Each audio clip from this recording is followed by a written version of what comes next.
এদিকে সকল জল্পনা কল্পনা পেরিয়ে এক বুক সাহস নিয়ে গোপালগঞ্জে ফিরেছেন সাবেক প্রধানমন্ত্রী শেখ হাসিনা। সন্ধ্যার পরেই ফাঁস হয়েছে ভিডিও ফুটেজ। আওয়ামী লীগ নির্বাচনী ইশতেহারে প্রতিশ্রুতি দিয়ে ক্ষমতায় এসে যুদ্ধাপরাধের বিচারের জন্য আন্তর্জাতিক অপরাধ ট্রাইব্যুনাল গঠন করেছিল এবং অত্যন্ত সতর্কতার সঙ্গে চিহ্নিত যুদ্ধাপরাধীদের বিচার কার্যকর করেছিল। বরাবরই একটা কথা বলি, চা দোকানে বৈশা বৈশা ক্রিকেট খেলা, ফুটবল খেলা দেখার সময় মেসির নিয়েও কিন্তু আমরা সমালোচনা করি, আরে কোন দিকে একটা শট মারলো, এটা তো ডাইনা মারার দরকার ছিল। অথবা ক্রিকেটারদেরকে নিয়ে আমরা হতাশ হই, মনে করি যে এই বলটা তো ছক্কা মারার বল, কারণ আমরা খেতে, তারপর হচ্ছে স্কুলের মাঠে, বাড়ি ডাঙিনায় ক্রিকেট ফুটবল খেলে যে জ্ঞান অর্জন করছে, সেখান থেকে মনে হয় যে ইন্টারন্যাশনাল যে খেলাগুলো সেখানে হয়তো এটা সম্ভব, কিন্তু বাস্তবতা ভিন্ন। আসসালামু আলাইকুম প্রিয় দর্শক, নতুন একটা ভিডিওতে সবাইকে স্বাগতম। তো ভিডিওর শুরুতেই ইতিমধ্যে অনেকগুলো ভিডিওর অংশবিশেষ দেখেছেন, দেখে নিশ্চয়ই বুঝতে পেরেছেন যে ভিডিওটা কতটা গুরুত্বপূর্ণ এবং আকর্ষণীয় হতে চলেছে। তো চলুন কথা না বলে সম্পূর্ণ ভিডিওটা দেখে আসি।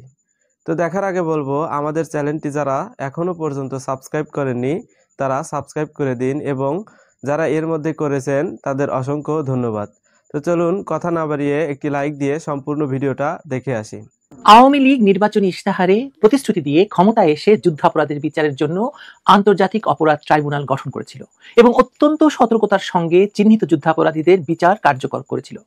আর অবৈধ ইউনূস সরকার অবৈধভাবে ক্ষমতা দখল করে আন্তর্জাতিক অপরাধ ট্রাইব্যুনালকে ব্যবহার করছে তাদের জাতশত্রু শেখ হাসিনা এবং আওয়ামী লীগ নেতৃত্বের বিরুদ্ধে ফাঁসির রায় দিয়ে যুদ্ধাপরাধের শাস্তির বদলা নিতে। এখন তারা এই ট্রাইব্যুনাল থেকে সেনাবাহিনীর দিকে হাত বাড়িয়েছে। অন্তত 4 দফা আইন পাল্টে এখন আইনটিকে এমন অবস্থায় নিয়ে যাওয়া হয়েছে যে এখানে অভিযোগ মানেই ফাঁসি নিশ্চিত। আসুন এই যেমন ইচ্ছে আইন বদলের বিষয়টি পরিষ্কার করা যাক।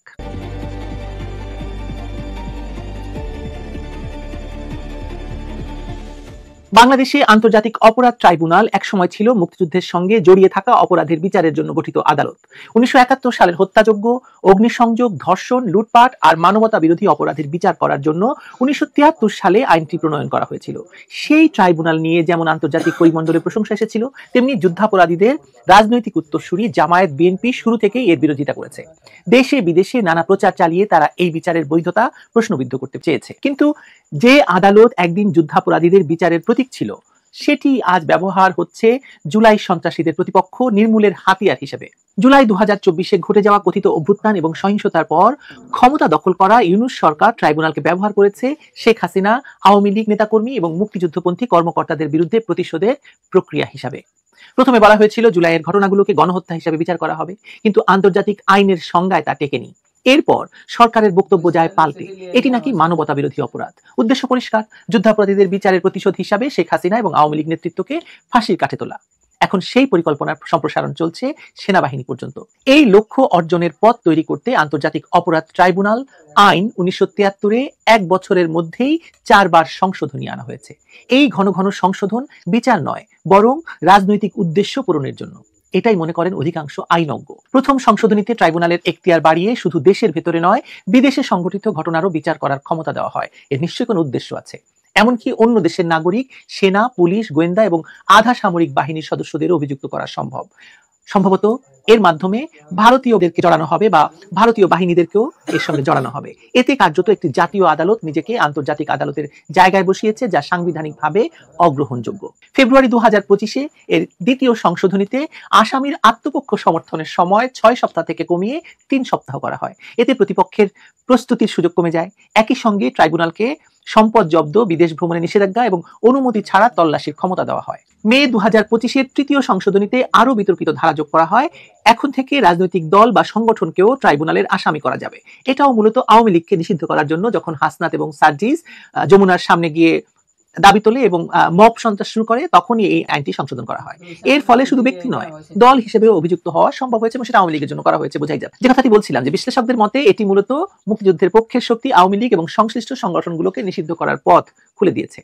সবচেয়ে বিতর্কিত চতুর্থ সংশোধনী আসে অক্টোবর 2025-এ, মানে মাত্র কয়েকদিন আগে। এতে বলা হয় আন্তর্জাতিক অপরাধ ট্রাইব্যুনালে কারো বিরুদ্ধে অভিযোগ গঠিত হলেই তিনি জনপ্রতিনিধি বা সরকারি চাকরির যোগ্যতা হারাবেন।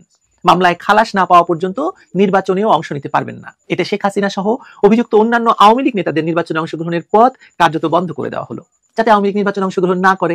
এবং মনে হচ্ছে যে আওয়ামী লীগের উপর নিষেধাজ্ঞা তুলে নেবে, কিন্তু আওয়ামী লীগ তারপরে নির্বাচনে অংশগ্রহণ করতে পারবে না, যেহেতু শেখ হাসিনা নির্বাচনে অংশগ্রহণ করতে পারবেন না, আওয়ামী লীগের অন্যান্য নেতারা যাদের বিরুদ্ধে অভিযোগ আছে তারা নির্বাচনে অংশ নিতে পারবেন না। ফলে আওয়ামী লীগ নিজে নির্বাচনে অংশ নেবে না।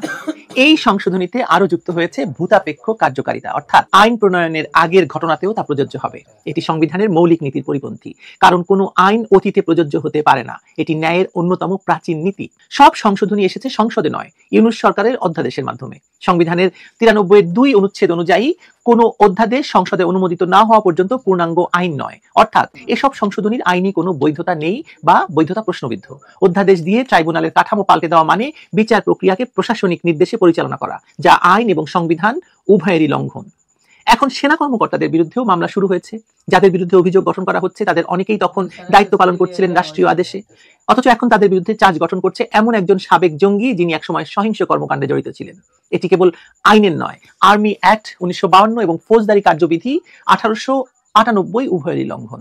এই পুরো প্রক্রিয়ার উদ্দেশ্য স্পষ্ট: সেনাবাহিনীর ভিতরে সন্দেহ, বিভক্তি আর অনাস্থা সৃষ্টি করা।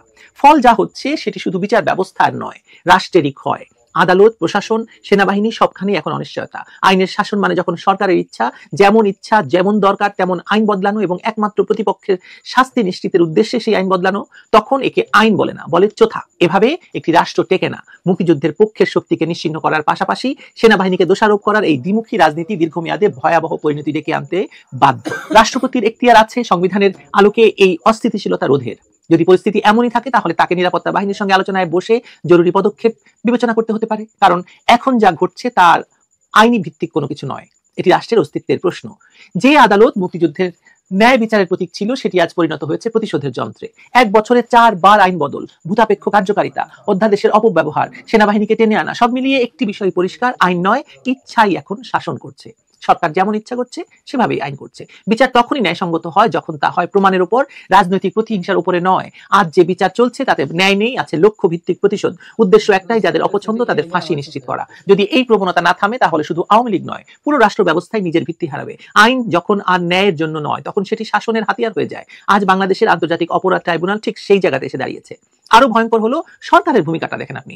সরকার হচ্ছে মামলার বাদী, কিন্তু আদালত সিদ্ধান্ত নেয় প্রমাণের ভিত্তিতে কার বিরুদ্ধে পরোয়ানা জারি হবে। এখানেই সরকারের এক মুখপাত্র প্রোপাগান্ডা সচিবের বক্তব্য পুরোটা বিষয়ে একদম স্পষ্ট করে দিয়েছে। প্রোপাগান্ডা সচিব বলেছেন সেনাবাহিনীর আর কারো বিরুদ্ধে পরোয়ানা জারির পরিকল্পনা সরকারের নেই। এখন প্রশ্ন হলো, পরোয়ানা জারি করা আদালতের কাজ না সরকারের? যদি সরকার আগেই জানে কার বিরুদ্ধে পরোয়ানা হবে, কার বিরুদ্ধে হবে না, তাহলে আদালতের দরকারটা কি ভাই? আদালত কি তাহলে স্বাধীন থাকলো? এই একটা বাক্যেই কিন্তু সব পরিষ্কার হয়ে যায়। নির্বাহী বিভাগ যখন আদালতের সিদ্ধান্ত নিয়ে পরিকল্পনা শব্দটা ব্যবহার করে তখন বোঝা যায় আদালত আর স্বাধীন নেই। সবকিছু হচ্ছে ওই যমুনার পরিকল্পনা অথবা এই মিন্টু রোডের পরিকল্পনা অথবা আইন মন্ত্রণালয়ের পরিকল্পনার মাধ্যমে। আদালত এখন সরকারের একটি শাখা যেখানে সিদ্ধান্ত হয় উপরের নির্দেশে। আর এটা শুধু রাজনৈতিক অন্যায় নয়, আইনগত অর্থে সরাসরি আদালত অবমাননা। এর বিচার তো একদিন হবেই। সরকার বলছে তারা ন্যায় বিচার করছে, যারা গুম হয়েছিল তাদের জন্য বিচার, কিন্তু ন্যায় বিচার মানে প্রতিশোধ নয়। ন্যায় বিচারের উদ্দেশ্য হলো সত্য বের করা, শাস্তি দেওয়া, শাস্তি দেওয়া নয়। আজ সেই সত্য হারিয়ে গেছে। দেখা যাচ্ছে যারা তখন কোনো কারণে র্যাব বা ডিজিএফআই এর কোনো পদে ছিলেন তারা সবাই আসামি। কেউ ভালো কাজ করলেও জোর করে সেখানে পাঠানো হলেও সবাইকে একই ছাঁচে ঢুকিয়ে দেওয়া হচ্ছে। তাহলে শেষ কথা কি দাঁড়ালো? আন্তর্জাতিক অপরাধ ট্রাইব্যুনালে শেখ হাসিনার শাসনামলে গঠিত হয়েছিল মুক্তিযুদ্ধের সময় সংগঠিত মানবতা বিরোধী অপরাধের বিচার করার জন্য, কিন্তু 1 বছরে বারবার এই আইনের ধারা বদলে ইউনূস সরকার এই ট্রাইব্যুনালকে একেবারে একটি আইনগত আয়না ঘরে পরিণত করেছে, যেখানে ন্যায় বিচারের মুখোশ আসলে বন্দিত্বের বৈধতা দেওয়া, আর কিছু না। যে আয়না ঘরে এখন মানুষকে বিচারের নামে বন্দিশালায় রাখা হচ্ছে, সেই যে আয়না ঘরে একসময় মানুষকে নাকি বন্দি রাখা হয়েছিল, সেই আয়না ঘরকেই এই আইন দ্বারা বৈধ ঘোষণা করে দেওয়া হচ্ছে। কারণ এই আইনের মাধ্যমে শাস্তি নিশ্চিত, ফাঁসি, না হলে আয়না ঘরে বন্দি করা যাবে। আইনগতভাবে একটি আয়নাঘর প্রতিষ্ঠার জন্য এই আইন তৈরি করা হচ্ছে। এই প্রবণতা যদি না থামে তাহলে বিচার নয়, ভয় আর আইনকে বুড়ো আঙ্গুলি দেখানোর একটা সংস্কৃতি আরো প্রতিষ্ঠিত হবে। দেখা যাক কোথাকার পানি কোথায় গড়ায়, কে কাকে কোন আয়না ঘরে রাখে। বরাবরই একটা কথা বলি, চা দোকানে বৈশা বৈশা ক্রিকেট খেলা, ফুটবল খেলা দেখার সময় মেসির নিয়েও কিন্তু আমরা সমালোচনা করি, আরে কোন দিকে একটা শট মারলো, এটা তো ডাইনা মারার দরকার ছিল। অথবা ক্রিকেটারদেরকে নিয়ে আমরা হতাশ হই, মনে করি যে এই বলটা তো ছক্কা মারার বল, কারণ আমরা খেতে তারপর হচ্ছে স্কুলের মাঠে বাড়ি ডাঙিনায় ক্রিকেট ফুটবল খেলে যে জ্ঞান অর্জন করছে সেখান থেকে মনে হয় যে ইন্টারন্যাশনাল যে খেলাগুলা সেখানে হয়তো এটা সম্ভব, কিন্তু বাস্তবতা ভিন্ন। সরকারকে নিয়ে সমালোচনা করা খুবই সোজা, কিন্তু সরকারে বসাই দিলে ডক্টর ইউনূসের মতন একজন ব্যক্তিরেও রাতারাতি কি পরিমাণ ভয়ঙ্কর পরিণতির দিকে সামনে ওনারা আসতেছে, এটা আজকে আমার কাছে মনে হয় কর্নেল অলি বা সোশ্যাল মিডিয়াতে ওনার নিয়ে যে অবস্থান, রাজনৈতিক দলগুলোর অবস্থান, সবাই কিন্তু একটা ভবিষ্যৎবাণী দিচ্ছে যে শেখ হাসিনার চেয়েও খারাপ পরিণতি হবে ডক্টর মোহাম্মদ ইউনূসের। এখন সাধারণ মানুষের কথা আমরা খুব আমলে নিই না, কিন্তু আপনার লিবারেল ডেমোক্রেটিক পার্টির সভাপতি এবং অবসরপ্রাপ্ত ব্যক্তি কর্নেল অলি আহমেদ বাংলাদেশের রাজনীতিতে খুব দল হিসাবে বড় না হলেও ব্যক্তি আইডেন্টি হিসাবে তিনি একটা আলাদা ক্যারেক্টার। তো তিনি আজকে বলছেন যে ডক্টর ইউনূসকে শেখ হাসিনার মতো দেশ ছেড়ে পালিয়ে যেতে হবে। আবার পালানোর আগে ঠাপানোর চিন্তা করতেছেন ডক্টর ইউনূসকে। কি বলছে পিনাকিদা, সাংবাদিক ইলিয়াস, তারা কিন্তু আবার বৈশা আছে যে কখন সরকার থেকে পড়বে, পুলিশ আর্মি সরে যাবে, তখন ওনাকে বাটে ফালাবে, রাস্তাঘাটে অপমান করবে। আবার অপরদিকে আওয়ামী লীগ বৈশা আছে যে কখন ডক্টর ইউনূস ক্ষমতা থেকে সরবে, ভবিষ্যতে গ্রামীণ ব্যাংকের যত শাখা আছে সবগুলাতে ছাত্রলীগ যুবলীগের অফিস বানাবে। একটা অশনির সংকেত কিন্তু ডক্টর ইউনূসের জন্য আছে। এখন কেন তিনি এই বক্তব্য দিলেন? তিনি বলছেন ডক্টর ইউনূসকে হয়তো পালিয়ে যেতে হবে শেখ হাসিনার মতন, এটা নিয়ে ভবিষ্যৎবাণী করে দিচ্ছেন। কারণ কোন জিনিস তার নিয়ন্ত্রণে নাই। সিভিল প্রশাসন, সশস্ত্র বাহিনী, পুলিশ বাহিনী কোনো কিছুই তার নিয়ন্ত্রণে নাই। ওই যে আমি বললাম না যে রাষ্ট্র পরিচালনা আর রাষ্ট্রের চেয়ারটার মধ্যে বসার মধ্যে বা অন্যের সমালোচনার মধ্যে আকাশ পাতাল পার্থক্য আছে। এখন কেন তিনি বলছেন? তার বক্তব্য হচ্ছে যেখানে সেখানে খুন হচ্ছে, যে যখন ইচ্ছা রাস্তা ব্লক করে বসে পড়ছে, দাবি দাওয়া আদায় করছে, এটা মগের মূল্যকে পরিণত হয়েছে। পার্বত্য চট্টগ্রামেও গোলমাল হচ্ছে, রিফিউজির সংখ্যা দিন দিন বৃদ্ধি পাচ্ছে। গতকালকে ডক্টর ইউনূসের একটা কথা শুনে আমারও হাসি পেয়েছে। শেখ হাসিনা যেমন বলতো 16 কোটি 18 কোটি বাঙালিকে তিনি খাওয়ান, ডক্টর ইউনূস একই কথা বলেন গতকালকে যে তিনি নাকি 17 কোটি বাঙালিকে খাওয়ান, সেখানে 13 লাখ রোহিঙ্গাকে তিনি আইনা মানে এখানে আশ্রয় দেওয়া যাদেরকে হয়েছে তাদেরকেও খাওয়াচ্ছে। ডক্টর ইউনূসকে নিয়ে তো ভাই আমরা যতদূর জানি তিনি ট্যাক্সি দেন না ঠিকমতো, এটা নিয়ে এনবিআর থেকে মামলা ছিল ওনার বিরুদ্ধে। 666 কোটি টাকা ক্ষমতায় বসে তিনি এটি আগে ছড়াই নিছেন। তো সেইখানে তিনি আসলে কাকে খাওয়ান এই কথাটা বুঝলাম না। এটা নিয়ে কিন্তু কালকে চল হয়েছে। এখন কর্নেল অলি আহমেদ বলছেন যে যাদের মন্ত্রণালয় পরিচালনার অভিজ্ঞতা রয়েছে বা আগে সাবেক এমপি ছিল, এই ধরনের লোকের সঙ্গে তার খুব সখ্যতা কম। আর এখানে বিভিন্নভাবে তিনি বলছেন যে ব্যাংকগুলো বন্ধ হয়ে যাচ্ছে, আজকে অনেকগুলো ব্যাংক, অনেক নিরীহ ব্যাংক কর্মচারী তাদের চাকরি চলে যাচ্ছে। কেউ কি চিন্তা করছে এই পরিবারগুলো কোথায় গিয়ে দাঁড়াবে? বিশেষ করে ইসলাম ব্যাংকের মধ্যে জামাত যে অ্যাক্টিভিটি চালাচ্ছে সেটা নিয়ে বলছেন। যেখানে সরকারি দায়িত্ব নতুন মানুষকে এমপ্লয়মেন্ট দেওয়া, চাকরি দেওয়া, ওই জায়গায় বের করে দিচ্ছে। অর্থ মন্ত্রণালয় নিরুদ্দেশকের ভূমিকা পালন করছে। প্রধান উপদেষ্টা হেসে খেলে বেড়াচ্ছেন, মানুষ যে রাস্তায় ভিক্ষা করছে এটা তিনি দেখেন না। উনি শুধু আন্তর্জাতিক করছেন, কিন্তু নিজের জাতির কি হচ্ছে এই খবর তার কাছে নাই। কথা কিন্তু সত্য। ডক্টর ইউনূস ক্ষমতায় আসার প্রায় 1 লাখের উপরে মানুষ কর্মসংস্থান হারাইছে দেওয়ার বদলে। শত শত কলকারখানা বন্ধ হয়েছে বিভিন্ন কারণে। এখানে আওয়ামী লীগের সংশ্লিষ্ট ভাই, আওয়ামী লীগের যিনি এমপি, তারে জেল দেন, তারে ফাঁসি দেন, তার যাবজ্জীবন দেন, কিন্তু তার প্রতিষ্ঠানগুলো যখন আপনি বন্ধ করে দিচ্ছেন, তো সেই প্রতিষ্ঠানগুলোতে যারা কর্মরত মানুষগুলো আছে এদের বিকল্প কর্মসংস্থানের ব্যবস্থা আপনারা কি করেছেন? এই প্রশ্নগুলো কিন্তু আসছে। ইভেন এই যে যারা এই সরকারের আমলে 1 লাখের উপর মানুষ চাকরি হারাইছে, আপনি বুঝতে পারেন এই মানুষগুলো কোন দিনের অপেক্ষায় আছে? খুব সিম্পল। জানি না ইউনূস স্যারের কপালে আসলে কি আছে। ভালো থাকুন। তো প্রিয় দর্শক, আশা করছি সম্পূর্ণ ভিডিওটা মনোযোগ দিয়ে দেখেছেন। দেখে কি বুঝলেন, কি জানলেন, আপনাদের গুরুত্বপূর্ণ মতামতগুলো কমেন্ট বক্সে জানিয়ে দিন। পারলে ভিডিওটি শেয়ার করে দিন। এবং আবারও বলছি, যারা আমাদের চ্যানেলটি এখনো পর্যন্ত সাবস্ক্রাইব করেননি, দয়া করে চ্যানেলটি সাবস্ক্রাইব করে